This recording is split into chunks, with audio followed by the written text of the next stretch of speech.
पौध का जमाव होना अपने आप में एक बहुत बड़ा चैलेंज है। तो लेबर बड़ी एक्सपर्ट होनी चाहिए। पौधे की जड़ की मिट्टी से पकड़ बन जाती। किसान भाइयों नमस्कार, आपका स्वागत है हमारे YouTube चैनल खेती एक नई सोच में। किसान साथियों, आज के इस वीडियो में हम बात करेंगे कि जब हम किसी सब्जी की पौध की ट्रांसप्लांटिंग करते हैं और ट्रांसप्लांटिंग के पहले और बाद में हमें किन सावधानियों का ध्यान रखना है ताकि हमारी पौध का जमाव अच्छा हो, हमारी पौध में किसी प्रकार की कोई डंपिंग की शिकायत ना आए। क्योंकि किसान साथियों, जब हम पौध का ट्रांसप्लांट करते हैं तो पौध का जमाव होना अपने आप में एक बहुत बड़ा चैलेंज है। तो इसलिए किसान साथियों, यदि आप सब्जी की खेती करते हैं और आप पौध रोपाई का कार्य यदि आप करते रहते हैं तो आपको यह वीडियो देखना बहुत ज़्यादा जरूरी है। किसान साथियों, सबसे पहली सावधानी हमें यह रखनी है कि जिस पौध को हम ट्रांसप्लांटिंग के लिए काम में ले रहे हैं वो 18 से 20 दिन की होनी चाहिए और 3 पत्ती की अवस्था में होनी चाहिए, क्योंकि इस एज की और इस अवस्था की जो पौध होती है वो अच्छी होती है। किसान साथियों, यदि हमने पौध को किसी पॉली हाउस या किसी ग्रीन हाउस में तैयार करवाया है तो उससे निकालने के 2 दिन तक हमें उसकी हार्डनिंग करनी होती है। क्योंकि किसान साथियों, हम देखते हैं कि पॉली हाउस या ग्रीन हाउस के अंदर का टेम्परेचर अलग होता है और फील्ड कंडीशन का टेम्परेचर अलग होता है, तो उसकी हार्डनिंग होना भी बहुत ज़्यादा ज़रूरी है। किसान साथियों, हार्डनिंग होने के बाद जब हम उसकी किसी बेड में या किसी क्यारी में ट्रांसप्लांटिंग करते हैं किसान साथियों, तो ट्रांसप्लांटिंग से पहले बेड में हमें पानी छोड़कर ड्रिप के माध्यम से उसे गीला करना होता है। 1 या 2 दिन पहले हम उसमें पानी छोड़ सकते हैं। किसान साथियों, जब ट्रांसप्लांटिंग के वक्त यदि हम कोई लेबर से इस कार्य को करवाते हैं तो लेबर बड़ी एक्सपर्ट होनी चाहिए। क्योंकि किसान साथियों, जब प्रो ट्रे से पौध को निकाला जाता है तो लेबर यदि एक्सपर्ट नहीं है तो वहीं पे हमारी पौध डैमेज हो जाती है। तो आपके पास एक्सपर्ट लेबर होनी चाहिए। किसान साथियों, जब हम ट्रांसप्लांटिंग करते हैं तो हल्का सा छेद करके हमने उसमें जो पिंड है हमारी पौध का उसको लगा दिया।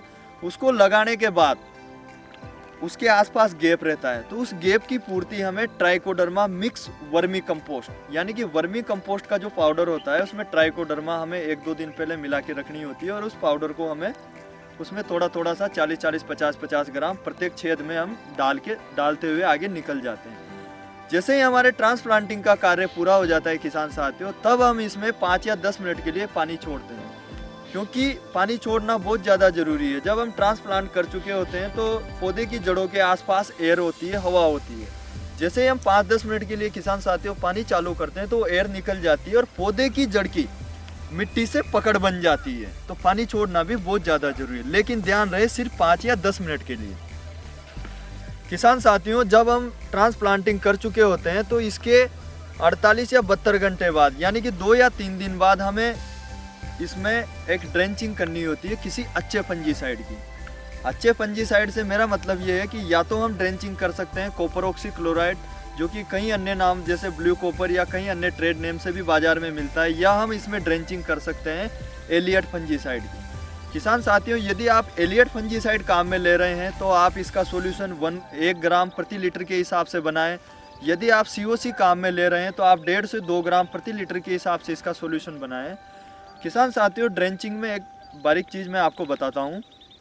यदि आपके 4000 पौध की आपने ट्रांसप्लांटिंग की है तो आप 200 लीटर पानी एक ड्रम में आप ले लें और उस 200 लीटर पानी में यदि आप एलियट से ड्रेंचिंग कर रहे हैं तो आप 200 लीटर पानी में 200 ग्राम आप एलियट फंजीसाइड काम में लें और आप 300 से 400 ग्राम सीओसी काम में लें। जैसे ही हमारे पास 200 लीटर का सॉल्यूशन बन गया तो हम 50 ml सॉल्यूशन को एक पौधे में या तो किसी ऐसे पात्र से ड्रेंचिंग करेंगे जो 50 ml का हो, या हम चाहें तो जो हमारे स्प्रे मशीन होती है उसके ऊपर के स्प्रे पंप को खोल के और उसकी जो टूटी होती है उससे भी हम इसमें ड्रेंचिंग कर सकते हैं। तो यानी कि 50 ml किसान साथियों एक पौधे में जाएगा तो पूरा 200 लीटर का जो सॉल्यूशन है वो हमारे 4000 पौधों की पूर्ति कर देगा।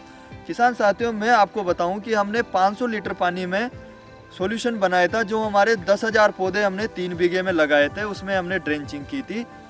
फर्स्ट ड्रेंचिंग हमने एलियट की थी और सेकंड ड्रेंचिंग हमने सीओसी की थी। किसान साथियों, हमारे 1% से ज़्यादा डंपिंग की शिकायत नहीं आई और हमारे जो अभी आज पौध है वो 5 से 6 पत्ती की अवस्था में पहुंच चुकी है। तो किसान साथियों, मेरे द्वारा दी गई जानकारी यदि आपको पसंद आई हो तो हमारे इस वीडियो को लाइक करें, हमारे चैनल को सब्सक्राइब करें और इसी प्रकार खेती बाड़ी की अपडेट पर लगातार बने रहने के लिए हमारे चैनल खेती एक नई सोच पर बने रहें। जय हिंद, जय भारत।